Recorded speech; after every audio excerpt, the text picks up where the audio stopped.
Today we're going to talk about traveling with your adult children. You know, you may have not taken a lot of vacations when you're with your children, now adults and out of the house when they lived at home.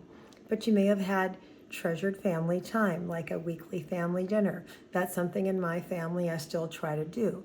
Now, with everybody being working adults, it doesn't get to happen every week the way it used to, but it was something I set up when they were younger.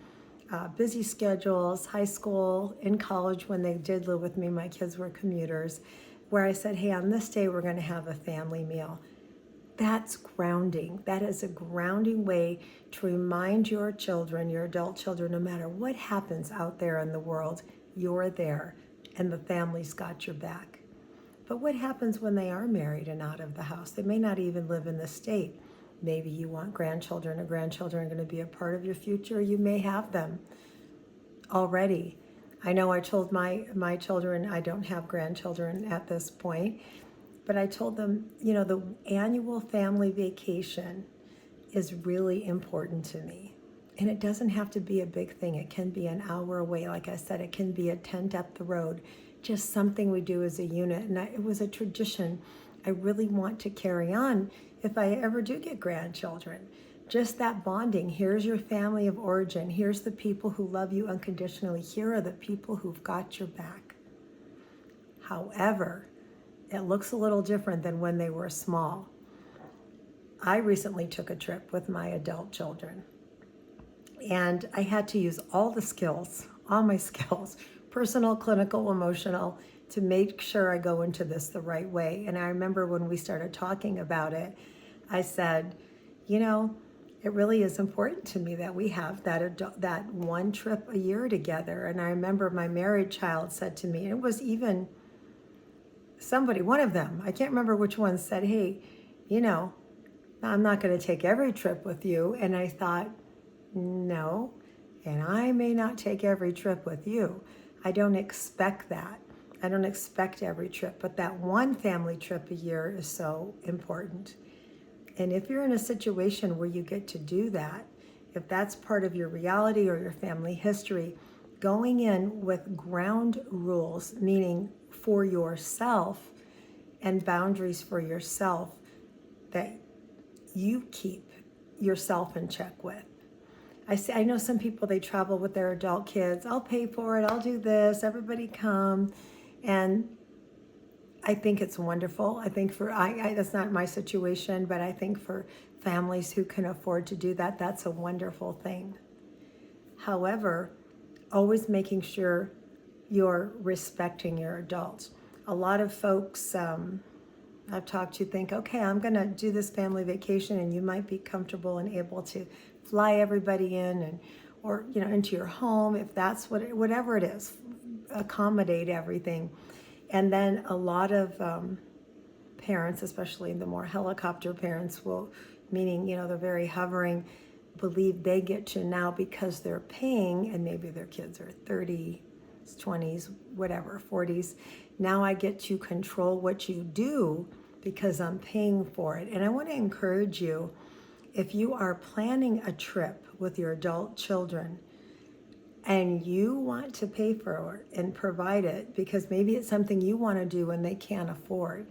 I mean, when my kids became adults, I was like, okay, everybody's going to start paying their way. And it has just raised them to be the most responsible adults, and shows that I honor them and know that they can take care of themselves. And that's not the case for every situation, but I wasn't in a place where I could afford to do that, but I've gotten the most responsible kids out of that. But here's the thing. Even if I could have paid, it doesn't give me a right if we go to, I've always wanted to go to New Orleans, never been. But let's say we go to New Orleans, I don't get to decide if we're there for 5 days. Monday we're going here, and Tuesday we're going here. Now here's where we're going to eat for dinner. You're traveling with your adult children. They are adults, individual thinkers with lives and family patterns you are not a part of on a day-to-day basis. And I really thought about this a lot when I traveled, because I've worked very hard and had some just not perfect times as an empty nester nester, as I've shared in my other videos, specifically after marriage when there's more of an emotional separation from the adult, because they have their person as they should.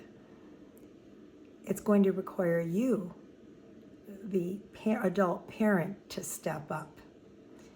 By the way, I'm Dawn, D-A-W-N, like the morning, the recovery lady, a licensed behavioral health clinician here doing my series on empty nest life, because that's where I'm at right now. And I am learning so much, and life recovery tips fit with it. And I'm so happy to have you here with me today. So what happens? The trip is planned.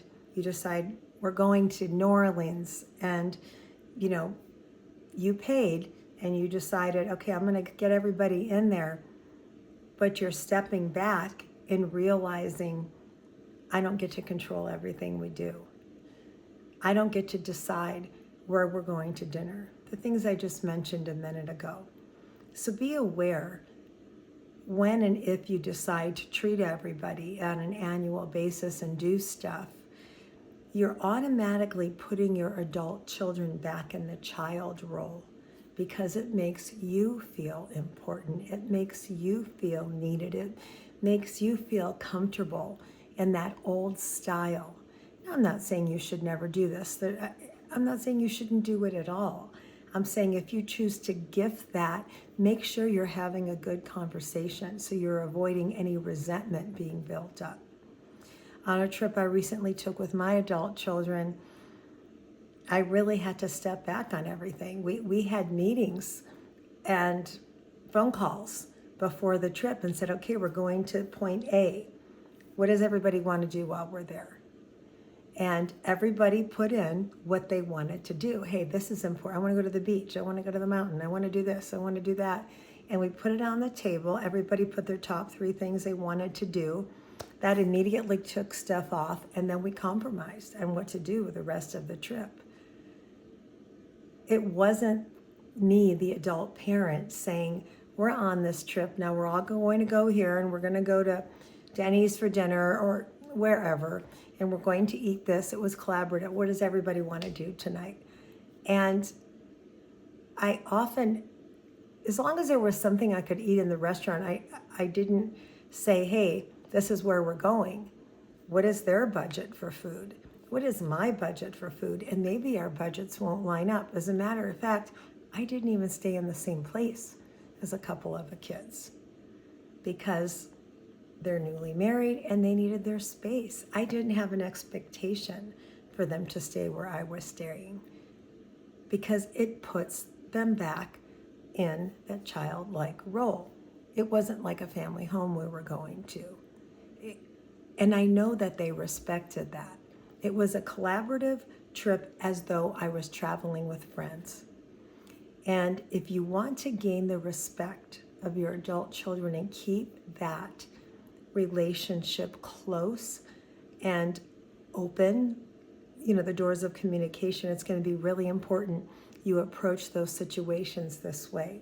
Now, look, you may be in the situation, hey, my kids don't have a lot of money. I want this trip. I want it for us to a place they could never afford, so I'm paying for it.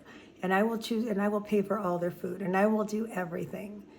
At some point, it's kind and generous, but there needs to be some autonomy. Let them get their own souvenirs. Talk about it. Don't just hover, because you are psychologically pushing your child away at some level. Sure, they're going to appreciate it, but A, they're going to either start taking advantage of it, or B, they're going to start resenting that you're not seeing them as an adult. Look, there's a lot of caveats to this situation, but it can be done. I want you to be thinking about if I were traveling with friends, going to a destination, would I say, okay, we're eating here, we're going here, we're doing that? You're probably saying no, but then I wasn't paying for it. So then it's time to ask yourself, why do I feel the need to have to pay for everything? What if my child wants to buy me pastries in the morning for breakfast? No, I've got it.